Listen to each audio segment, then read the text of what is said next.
Muy buenos días, estimados alumnos y alumnas. Espero que se encuentren muy bien. El día de hoy continuamos con los contenidos que corresponden a la unidad final de este año escolar, que es el género narrativo. El día de hoy vamos a ver un tema bastante interesante, que es el tiempo en la narración. Lo que vamos a ver hoy es la disposición temporal de un relato y las anacronías temporales. El objetivo para esta clase, lo que hoy aprenderás, es a reconocer la variabilidad del tiempo como parte de la ficción narrativa. Antes de proseguir con esto, vamos a recordar brevemente lo que vimos la clase pasada. Recuerden que vimos los estilos narrativos y que dijimos que eran la forma de discursos, cómo se organizaba los parlamentos, los pensamientos y lo que hablaban los personajes dentro de una narración. Teníamos tres. El estilo directo era cuando se usaban marcas textuales, pequeños signos como las comillas, los guiones, los dos puntos, para dar paso directamente a la voz de los personajes. Hablaban directamente los personajes. Luego teníamos el estilo indirecto, donde el narrador parafrasea lo que dicen o piensan los personajes. ¿De qué manera? Luego de un verbo del tipo decían, exclamaban, indicaban, ese tipo, rogaban.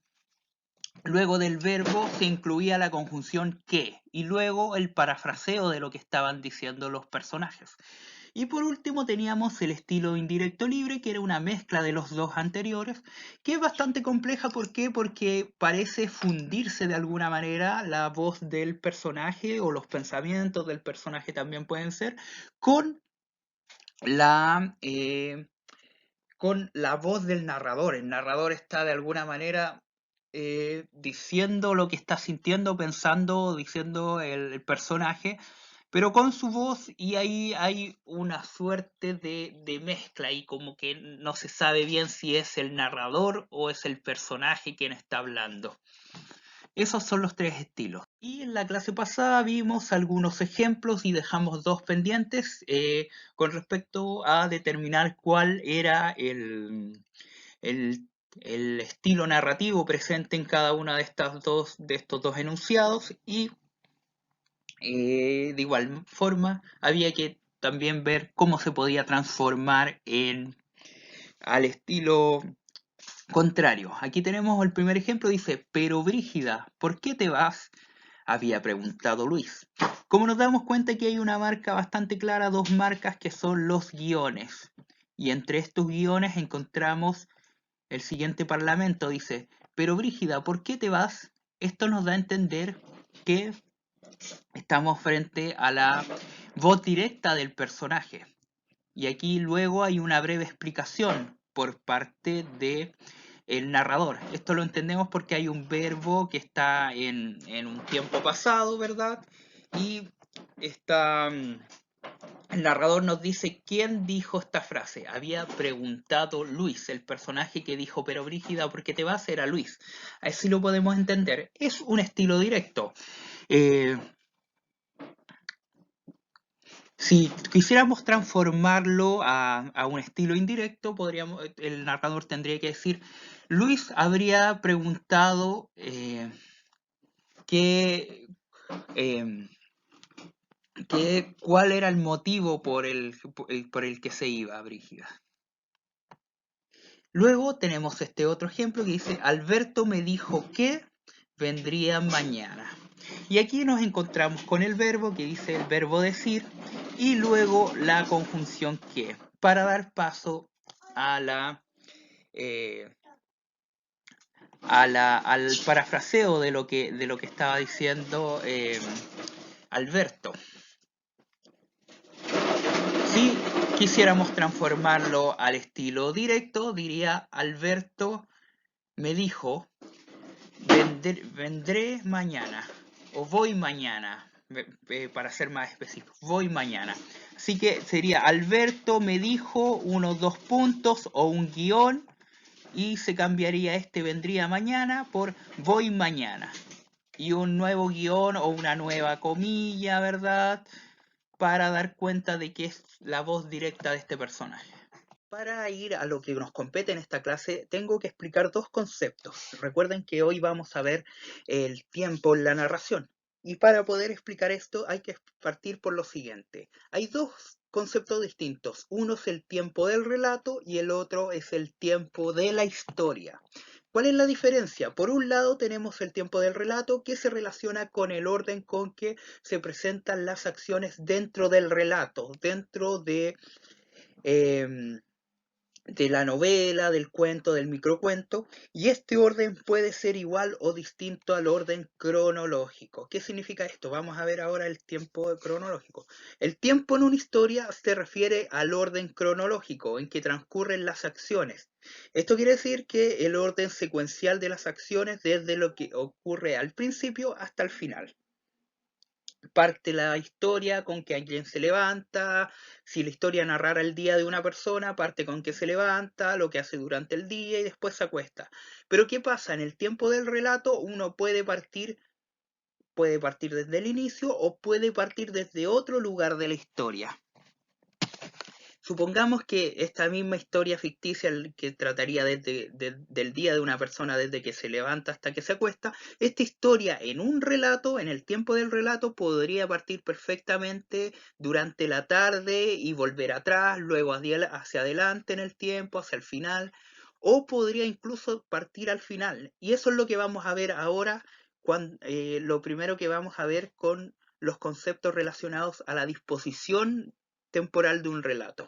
Con esto, con esta disposición del relato, nos referimos al momento, y esto lo voy a marcar aquí para que ustedes lo anoten y lo tengan bien claro, al momento en que el narrador comienza a relatar los hechos. Obviamente la estructura más clásica y más frecuente es partir desde el planteamiento, desde el inicio de la historia, luego pasar al nudo, que es aquella parte donde ocurre alguna acción, algo, un suceso que mueve la historia, que inicia un conflicto y que hace que los personajes se vean envueltos en una serie de acontecimientos y realicen una serie de acciones. Y luego tenemos el desenlace. Este es el orden más clásico, ¿verdad? Pero hay otras formas de estructurar un relato, de disponer desde donde comienza hasta donde se termina. Tenemos tres tipos: ad ovo, in media res y in extrema res. Vamos a explicarlos ahora. El primero de ellos es ad ovo, que significa desde el huevo, por decirlo de alguna manera. Esa sería la traducción. Y quiere decir al inicio. Es decir, que responde a un orden cronológico. Empieza desde el comienzo de la historia y va transcurriendo hasta el final. Como lo decía anteriormente, el orden más clásico, un planteamiento, un nudo y un desenlace. De esa manera se da, linealmente. Y aquí les comparto este ejemplo que ya se los había enviado en una ocasión como regalo lector, que es el asalto al Lomitón. Dice así: estaba comiendo un churrasco cuando entró un hombrecito sucio y harapiento al local. Nervioso sacó la pistola y apuntó a la cajera. No le exigió dinero, solo le gritó tembloroso: «Dame un churrasco con papas fritas ahora». Enseguida tenía su pedido listo.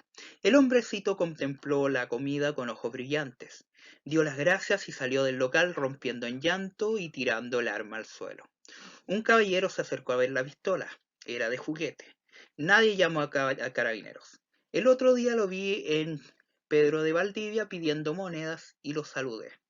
Como ven, aquí está el inicio, esta persona comiendo en un local, luego entró este hombre, hizo una serie de acciones, salió corriendo y luego ella, tiempo posterior, lo volvió a ver y lo saludó. Principio a fin de la historia. En ese orden. Eso es una disposición ad ovo, desde el inicio. Y aquí les comparto también un link de YouTube para que lo busquen en su presentación de PowerPoint y lo copien para ir viendo un ejemplo de un audiovisual, ¿verdad? Desde una película. Solamente un extracto, eso sí. Continuamos con las siguientes disposiciones. Ahora vamos con un relato in media res, que, como dice in media, quiere decir desde el medio, en mitad del asunto. Este relato comienza en el nudo, es decir, cuando ya hay un suceso que rompe esta tranquilidad inicial del planteamiento y ya se está desarrollando la acción. Ahí es cuando ocurre, de ahí empieza a narrarse. Y acá tenemos un ejemplo que es de la novela Cien años de soledad. Dice: muchos años después, frente al pelotón de fusilamiento, el coronel Aureliano Buendía había de recordar aquella tarde remota en que su padre lo llevó a conocer el hielo. Macondo era entonces una aldea de 20 casas de barro y caña brava construidas a la orilla del río de aguas diáfanas que se precipitaban por un lecho de piedras pulidas, blancas y enormes como huevos prehistóricos. El mundo era tan reciente que muchas cosas carecían de nombre, y para mencionarlas había que señalarlas con el dedo. Aquí ya desde que parte nos plantea ya desde la acción. Muchos años después, frente al pelotón de fusilamiento, el coronel Aureliano Buendía había de recordar aquella tarde remota que su padre lo llevó a conocer el hielo. Aquí hay un juego, pero descomunal de temporalidades, ¿verdad? Aquí hace un salto hacia el futuro, pero desde cuando está planteando, desde una situación en particular, cuando estaba frente al pelotón de fusilamiento, ahí no está ni al final, ni está al principio de la historia. Luego empieza a describir Macondo, ya situándonos en un inicio, pero ahí nos pone de lleno ya en una situación en medio de este desarrollo de la historia. Aquí tenemos un ejemplo de in media res. Y también les comparto un video, un link de YouTube para que vean un ejemplo de cómo puede partir también en una película, un ejemplo in media res, en medio de la acción. Por último tenemos in extrema res, es decir, al extremo, al final del asunto. Este relato comienza, por supuesto, por el final de la historia. Y dice así, un ejemplo. El día que lo iban a matar, Santiago Nazar se levantó a las 5:30 de la mañana para esperar el buque en que llegaba el obispo. Había soñado que atravesaba un bosque de higuerones donde caía una llovizna tierna, y por un instante fue feliz en el sueño, pero al despertar se sintió por completo salpicado de cagada de pájaro, perdón. Aquí básicamente encontramos que ya desde por sí ya se sitúa desde el final de la historia, ya dice el día que lo iban a matar, ya da cuenta del final de la historia, ya sabemos que murió, que fue asesinado y comienza desde ese momento a recordar lo que pasó hacia atrás, pero ya estamos situados desde el final, el día que lo iban a matar, ya sabemos que de la manera en que murió. Y aquí les presento también un ejemplo en YouTube, un link para que ustedes puedan acceder a él y de alguna manera complementar lo que estamos diciendo en este momento. Junto con estas disposiciones del relato bastante alteradas que se han dado en el siglo pasado, principalmente en el siglo XX fue un siglo de bastante creatividad en lo que respecta a la narrativa, ¿verdad? También podemos encontrar alteraciones de la temporalidad, lo que llamamos anacronías, que son rupturas temporales en la historia, saltos en el tiempo, hacia el pasado, hacia el futuro, y que tienen relación con los recursos que le ha dado a la narrativa el cine. Estos son recursos totalmente cinematográficos. Aquí tenemos dos tipos. El primero de estos es la analepsis, que es un salto al pasado, un recuerdo, y la prolepsis, que es un salto al futuro. Y cada uno de estos tiene dos tipos. En los saltos al pasado, las analepsis, encontramos el flashback y el raconto, que el flashback es un retroceso temporal breve y retorno rápido al presente. Generalmente está motivado por algún objeto, la presencia de algún objeto, alguna persona que gatilla este recuerdo rápido de algo relacionado al elemento que lo despertó. Tenemos el raconto, que es un retroceso, pero la diferencia aquí primero el flashback, como dice su nombre, flash, así algo rápido, breve. El raconto es extenso, es muy extenso, incluso pueden durar capítulos los racontos. Y tenemos en el caso de la prolepsis, de los saltos al futuro, tenemos de dos tipos también. Por una parte tenemos el flash forward, que como su nombre lo dice, al igual que el flashback, es muy rápido, breve, instantáneo. En este caso sí es una proyección al futuro de lo que va a pasar, pero rápido, breve. Y la premonición también, al igual que el raconto, es una visión extensa que dura mucho más que un flash forward. Vamos a ver unos ejemplos y veamos qué anacronía podemos reconocer en los relatos. Dice, esa mañana vi pasar a Mónica. Al verla caminar con ese vestido floreado, recordé aquel verano en el cual la había conocido y me quedé sin aliento. Y supe que al día siguiente volvería a encontrarla, lo cual desencadenaría una serie de eventos extraños. Donde podemos reconocer la anacronía en este relato, básicamente aquí cuando nos dice que al verla caminar con ese vestido floreado, un elemento, el vestido floreado, y la persona Mónica, recordó, y aquí vuelve al pasado, aquel verano en el cual la había conocido y me quedé sin aliento. Recordó aquel verano en el cual la había conocido. Así que aquí tenemos un salto temporal, si nos damos cuenta, hacia el pasado, porque recordó un evento pasado. Y si es al pasado, ¿qué puede ser? ¿Raconto o flashback? Dada su extensión, esto es un flashback, efectivamente, puesto que está saltando de manera rápida, motivado por un elemento, por la entrada de esta persona, un recuerdo rápido hacia el pasado. Vuelve y se quedó sin aliento y ahí vuelve al tiempo presente. Supe que el día siguiente volvería a encontrarla. Y aquí, aquí también esto podríamos consignarlo también. Supe que el día siguiente volvería a encontrarla. También podríamos consignarlo como un flash forward, porque está anticipándose a lo que va a pasar al pasado. Supe que el día siguiente la volvería a encontrar, lo que desencadenaría una serie de eventos extraños. Ambos saltos temporales bastante breves, uno hacia el pasado y el otro hacia el futuro, ¿verdad? Ahora vamos con un segundo ejemplo. Dice Victoria Guzmán, por su parte, fue terminante en la respuesta que ni ella ni su hija sabían a que Santiago Nazar lo estaba esperando para matarlo. Pero en el curso de sus años admitió que ambas lo sabían cuando él entró a la cocina para tomar café. Se lo había dicho una mujer que pasó después de las 5 a pedir un poco de leche por caridad y les reveló además los motivos y el lugar donde estaban esperando.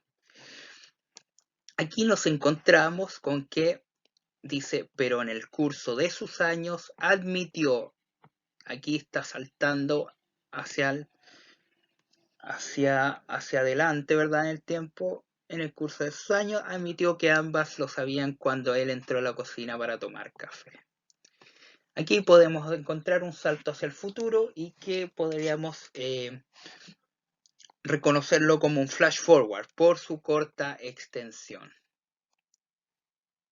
Para finalizar la clase vamos a recordar lo que vimos el día de hoy. Vimos dos temas, la disposición del relato y las anacronías temporales. Todo esto tiene que ver obviamente con el tiempo en la narración.